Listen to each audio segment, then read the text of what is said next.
শিকারপুরের পক্ষ থেকে লাল গোলাপ শুভেচ্ছা, এটা কইতা না? আমি যে দমকাইছি, আমরা লাল গোলাপ দিব কইতো না, আমরা মারবো দইরা। কথা কম, গোলাপটা কু আয় তো দেই নো, প্লাস্টিকের ফেক, ইতা চলতো নো।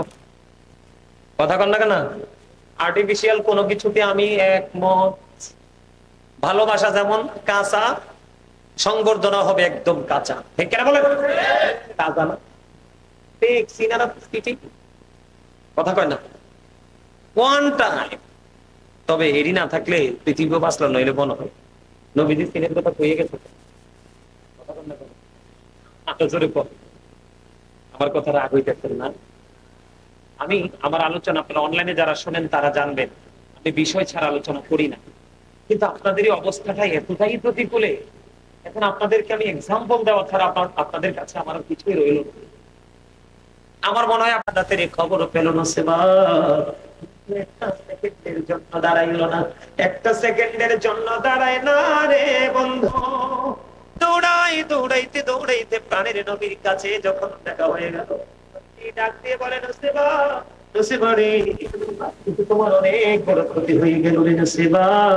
এবার নসিবা একটা ডাক দিয়া বলে, ইয়া রাসূলুল্লাহ, ইয়া হাবিবাল্লাহ, নবী গো, ও নবী, আমার ভাই, আমার বাবা, আমার স্বামী শহীদ হয়েছে, আমার বিন্দু পরিমাণ কোনো দুঃখ নাই, আমি আপনাকে পেয়েছি তো সব পেয়ে গেছি। কিছু বুঝতে পারছেন এখান থেকে? কিছু বুঝতে পারছেন? আপনার আমার প্রেম কেমন ভাবে করতে হবে?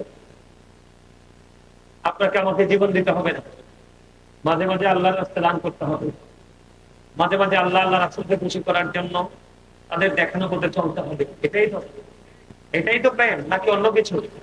যেমন আজকে মাহফিলে আসার সময় আপনি মনে করেন টুপি পরাটা আমার নবীর সুন্নাত, টুপিটা পরে যাই, এটা হলো নবীর প্রতি ভালোবাসা।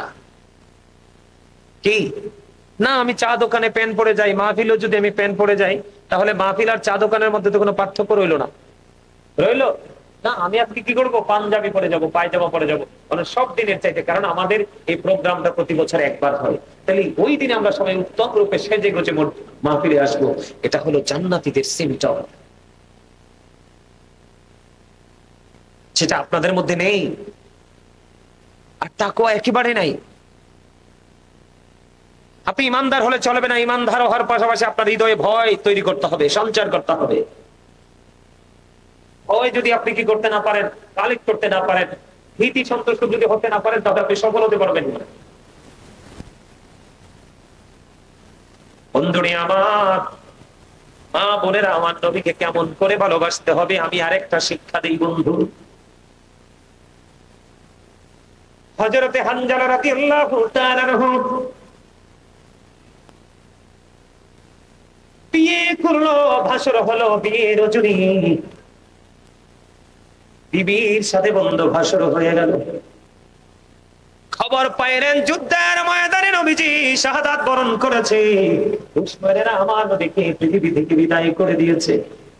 হযরতে হানজালা সইতে পারল না, উন্মুক্ত তরবারি নিয়ে দৌড়ে ছুটতেন উহুদের ময়দানের দিকে। সুবহানাল্লাহ বলেন না?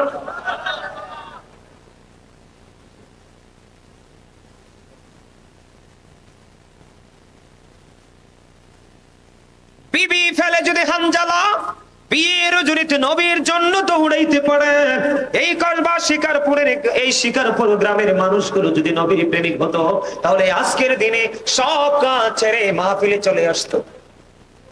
কথা বলেন না কেন? সব ছেড়ে মাহফিলে চলে আসতো যদি নবীর প্রেমিক হতো। বকি যদিও নবীর প্রেমের গল্প বলে, আদতে প্রেমিক হতে পারেন নাই। কারণ হানজালা যদি বিয়ের রাত্রিতে, এই একটা দিন, এই একটা রাত, একটা স্বামী স্ত্রীর প্রথম রাত, এই রাত্রি কত মধুরময়, কত প্রেমময়। ও বন্ধু, এটা আল্লাহর পক্ষ থেকে দেওয়া এক নেয়ামত। ওই নেয়ামতের রজনী বর্জন করে চলে গেল হানজালা, চলে গেল যুদ্ধের ময়দানে। হানজালা কিন্তু বন্ধু গোসল করে নাই, শরীরটা নাপাক।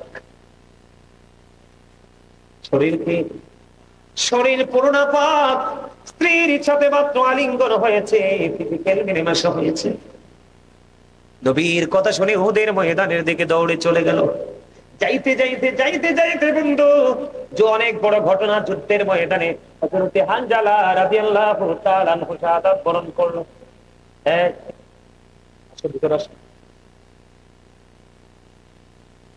শাহাদাত বরণ করলো বন্ধু।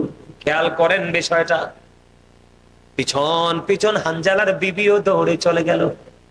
তাই উহুদের ময়দানে খোঁজে স্বামী নাই, স্বামী কোথায় রে? ও বন্ধু, নবীজি হানজালার বিবিকে আমার নবীজি ডাক দিয়ে বলল, স্বামীকে পাগলের মতো খুঁজতেছে হানজালার বিবি। এখানে সবচেয়ে বড় মজার বিষয় হলো, এই যুগের বউরা কি স্বামীকে ঘর থেকে বের হইতে দিত? কথা বলেন না কেন? এই যুগের মেয়েরা স্বামীকে হাতছাড়া করত? কখনোই নয়। ওই হানজালার বিবি কত নবীর প্রেমিক, খবরটা নিয়ে দেখেন, স্বামীকে আটকায় না, স্বামী চলে গেছে রে, স্বামীর পিছন পিছনে বন্ধু চলে গেল ওই যুদ্ধের ময়দানে। বন্ধু যুদ্ধের ময়দানে গিয়ে শাহাদাত বরণ করলো। ইন্না লিল্লাহি ওয়া ইন্না ইলাইহি রাজিউন। যুদ্ধের ময়দানে যখন শহীদ হলো, বিবি গিয়ে বন্ধু উহুদের ময়দানে স্বামীকে খুঁজছে। আমার নবী একটা ডাক দিয়ে বলল, হানজালার বিবি রে, তুমি আকাশের দিকে তাকাও। আকাশের দিকে তাকিয়ে দেখলেন, বন্ধু ওই মহাশূন্য থেকে রে হানজালার লাশ, হানজালার ওই পবিত্র দেহটা উহুদের জমিনের দিকে বন্ধু নিয়ে এসেছে। জান্নাতি খাদেমেরা, জোরে জোরে কন্যা সুবহানাল্লাহ। জান্নাতের খাদেম মানে বুঝছেননি কারা? ফেরেশতারা। বন্ধু, জান্নাতি খাদেমেরা হযরতে হানজালার লাশ বন্ধু নিয়ে আসলো কোথায়? পৃথিবীর জমিনে, ওদের ময়দানে। এবার হানজালার বিবি হানজালার কাছে গেলেন, যাইয়া দেখে স্বামী মনে হয় যেন এই মাত্র গোসল করেছে। দাড়িগুলো বেবে ফোঁটা ফোঁটা করে বন্ধু তাজা পানিগুলো ঝরে ঝরে পড়ছে রে। আমার নবীকে প্রশ্ন করলো, নবী, নবী গো, ও আমার প্রাণের নবী, বলে দেন না, আমার স্বামী তো গোসল করে নাই গো নবী। এখন আমি চাইয়া দেখলাম আমার স্বামী গোসল করা অবস্থায়, আমার স্বামী গোসল করেছে কে গো? এবার আপনার আমার প্রাণের নবী জানিয়ে দিল, হানজালার বিবি রে, তোমার স্বামী তো দিনের জন্য তোমার নবীর প্রেমে জীবনটা বিলিয়ে দিয়েছে। এই জন্য আমার আল্লাহ হানজালা নবীর প্রেমে পড়ে নাপাক দেহ নিয়ে পৃথিবীতে যুদ্ধের ময়দানে ঝাঁপিয়ে পড়েছে। আমার আল্লাহ ডেকে ডেকে বলে, বন্ধু হাবিব, আমি আপনাকে ইমামুল মুরসালিন বানিয়েছি গো, আমি আপনাকে হাবিবুল্লাহ বানিয়েছি গো। আপনার প্রেমে পড়ে হানজালা নাপাক দেহ নিয়ে এসে যুদ্ধের ময়দানে শহীদ হলো গো। আমি আল্লাহ তাকে নাপাক দেহ নিয়া বরজখী জীবনে চাইতে দিব না। এই জন্য আমার আল্লাহ জান্নাতি খাদেম ফেরেশতাদেরকে পাঠিয়ে দিলেন আরশের নিচের পানি দিয়ে গোসল করাইয়া, আরশের নিচের পানি দিয়ে গোসল করাইয়া উহুদের ময়দানে পাঠিয়ে দিয়েছে।